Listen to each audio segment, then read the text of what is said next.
இனிய காலை வணக்கம் அன்புக்குரிய மாணவர்களே. இன்றைக்கி ஒரு அற்புதமான குறள் பார்க்கலாம்.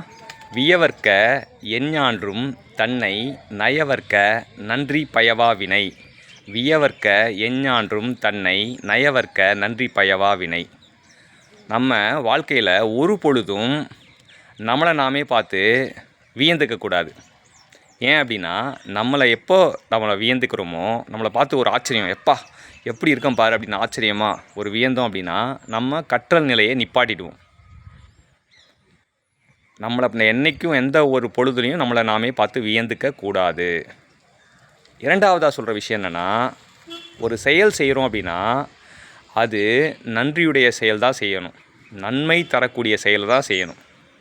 அப்படி நன்மை தரக்கூடாத செயலாக இருந்தால் அதை செய்யவே கூடாது அப்படின்றாரு. எனவே அன்புக்குரிய மாணவர்களே, நம்மளை ஒருபோதும் நம்மளை பார்த்து வியந்துக்காமல் கற்றலை அதிகப்படுத்தி நன்மை தரக்கூடிய செயலை நம்ம செய்வோம். நன்றி பயக்காத செயலை செய்யாமல் இருப்போம்.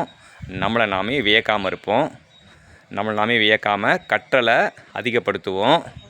நன்றி பயக்கும் செயலை செய்வோம். வாழ்த்துக்கள் சாம்பியன்ஸ்.